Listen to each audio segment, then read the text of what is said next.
Important चीज़ें हैं जो ध्यान में रखने की है। नंबर ऑफ वैकेंसी घट बढ़ सकती है, कैटेगरी वाइज भी, टोटल भी और विभाग वाइज भी। कोई विभाग की वैकेंसी घट सकती है, बढ़ सकती है, कुछ विभाग की जुड़ भी सकती है, क्योंकि अभी जो आना बाकी है वो शायद हम लोग जोड़ पाएंगे। इसमें जो न्यूनतम उम्र सीमा है वो डीएसपी के पद के लिए 20 वर्ष है, सिर्फ डीएसपी और डिस्ट्रिक्ट कमांडेंट के लिए। शेष जो लेवल 9 के हमारे पद हैं उसके लिए 22 वर्ष है न्यूनतम, और लेवल 7 के लिए 21 वर्ष है। अधिकतम उम्र सीमा अनारक्षित पुरुष के लिए 37, उसके बाद अनारक्षित महिला और जो बीसी ईबीसी के पुरुष एवं महिला उनके लिए 40 और एससी एसटी कैंडिडेट के लिए 42। दिव्यांग अभ्यर्थियों को 10 साल की छूट का प्रावधान इसमें दिया गया है। नमस्कार, आप देख रहे हैं न्यूज़ फोर नेशन। मैं हूं आपके साथ नरोत्तम सिंह। बीपीएससी ने बड़े पैमाने पर बहाली निकाली है। करीब 2000 पदों पर ये बहाली निकाली गई है। आपको बता दें कि बीपीएससी 70वीं परीक्षा है जो नवंबर के दूसरे सप्ताह में होगी। 1964 सीटों के लिए यह वैकेंसी आई है और आने वाले समय में यह वैकेंसी बढ़ भी सकती है। कल 23 विभागों में वैकेंसी आई है। इनमें केवल 9 के तहत ग्रुप ए के सिविल सर्विसेज के 678 पद हैं। इन 678 पद में एएसपी के 200 और डीएसपी के 136 पद हैं।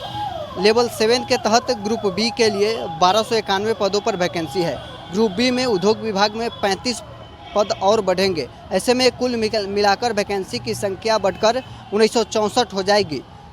अभी के समय 1929 पद की वैकेंसी आ चुकी है और 35 पद और जुड़ रहा है। बीपीएससी अब तक के सबसे बड़े वैकेंसी निकाली है। लगभग 2000 पदों के लिए यह वैकेंसी निकाली गई है। क्या कुछ कहना है बीपीएससी का जो चेयरमैन है रवि मनु भाई परमार का। सबसे पहले इम्पॉर्टेंट चीज़ें हैं जो ध्यान में रखने की है। नंबर ऑफ वैकेंसी घट बढ़ सकती है, कैटेगरी वाइज भी, टोटल भी और विभाग वाइज भी। कोई विभाग की वैकेंसी घट सकती है, बढ़ सकती है, कुछ विभाग की जुड़ भी सकती है, क्योंकि अभी जो आना बाकी है वो शायद हम लोग जोड़ पाएंगे। और तीसरा था ये रिज़ल्ट जो होगा इस एग्ज़ाम का, वो रिज़ल्ट जो माननीय सर्वोच्च न्यायालय में केस विचाराधीन है आरक्षण से संबंधी, वो केस के अंतिम फलाफल पर निर्भर करेगा। क्योंकि ये एग्ज़ाम में अभी 50% रिजर्वेशन के आधार पर नंबर ऑफ वैकेंसी का अनुमान किया गया है। अगर वही अंतिम निर्णय रहता है तो ये वैकेंसी करीब करीब सेम रहेगी। अगर वो निर्णय में चेंज होता है तो तदनुसार, वो निर्णय के अनुसार इसकी नंबर ऑफ वैकेंसी भी चेंज होगी।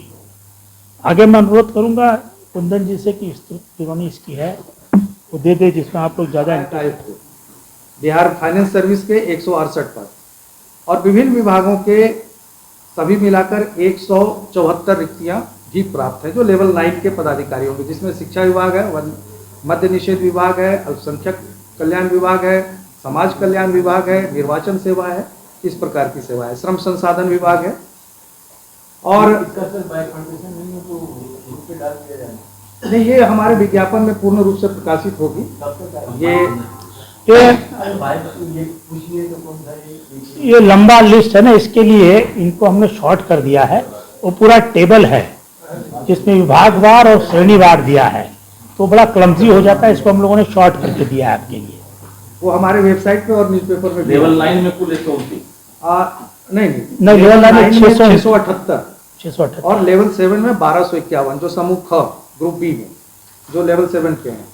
लेवल 7 में जो 1251 पद हैं उसमें मुख्यतः ग्रामीण विकास विभाग जो आरडीओ हैं, जो बिहार ग्रामीण विकास सेवा के हैं, ग्रामीण विकास विभाग से, वो 393 पद हैं। उसमें राजस्व पदाधिकारी, रेवेन्यू ऑफिसर जो बिहार राजस्व सेवा के पदाधिकारी हैं राजस्व विभाग के लिए 287, आपूर्ति निरीक्षक जो सप्लाई डिपार्टमेंट के हैं 233, और प्रखंड अनुसूचित जाति जनजाति कल्याण विभाग के 125 पद। उसके अलावा भी विभिन्न विभागों से जो पद प्राप्त हुए हैं कुल 213 हैं। इस प्रकार से 1929 पदों का बाइफर्केशन है और 35 पद जो आने वाले हैं वो अल्पसंख्यक कल्याण के 28 पद और 7 पद जो है उद्योग विभाग के आएंगे। इसमें जो न्यूनतम उम्र सीमा है वो डीएसपी के पद के लिए 20 वर्ष है, सिर्फ डीएसपी और डिस्ट्रिक्ट कमांडेंट के लिए। शेष जो लेवल 9 के हमारे पद हैं उसके लिए 22 वर्ष है न्यूनतम, और लेवल 7 के लिए 21 वर्ष है। अधिकतम उम्र सीमा अनारक्षित पुरुष के लिए 37, उसके बाद अनारक्षित महिला और जो बीसी ईबीसी के पुरुष एवं महिला उनके लिए 40, और एससी एसटी कैंडिडेट के लिए 42। दिव्यांग अभ्यर्थियों को 10 साल की छूट का प्रावधान इसमें दिया गया है।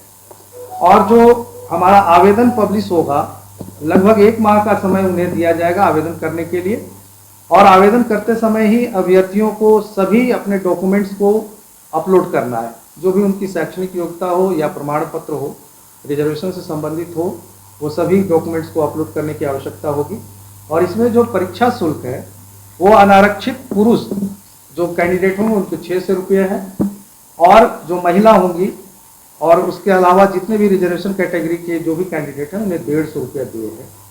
ये एक एग्जाम के लिए, ये एकीकृत एग्जाम है, तो इसमें एक साथ लिया जा रहा है जो हमारे 23 पदों के लिए है अभी तक, और एक पद जो बाल विकास परियोजना पदाधिकारी भी हम लोगों ने इंटीग्रेट इसमें किया हुआ है, तो उसके लिए अलग से शुल्क दे होगा। और इसमें जो फाइनल सिलेक्शन होगा, मेंस में सर ने बताया कि 2.5 गुना कैंडिडेट चुने जाएंगे, वो 900 अंक की परीक्षा होगी, जिसमें सामान्य हिंदी और जो वैकल्पिक विषय हैं वो क्वालिफाइंग होंगे, और 900 जो अंक होंगे उसमें GS1, GS2 और निबंध, ये 300 अंक के होंगे। इसके बेसिस पे वो 2.5 गुना रिजल्ट आएगा, लेकिन वो दोनों क्वालिफाइंग में पास करना अनिवार्य होगा। उसके बाद फिर हमारे यहाँ साक्षात्कार का आयोजन होता है जो 120 मार्क्स के होंगे। तो इस प्रकार से कुल मिलाकर 1020 मार्क्स पर फाइनल सिलेक्शन लिस्ट तैयार होगा। और जो हमारे ऑब्जेक्टिव एग्जाम है उसमें सामान्य अध्ययन के 150 प्रश्न होंगे, नेगेटिव मार्क्स जैसा कि सर ने बताया 1/3 है, और प्रयास होगा आयोग का कि 1 वर्षों में पूरी प्रक्रिया को पूर्ण की जाए, क्योंकि सरकार का जो निर्देश है उसमें 1 वर्ष की अवधि होती है कि लगभग विज्ञापन प्रकाशन से 1 वर्ष की अवधि में पूरी प्रक्रियाओं को पूर्ण किया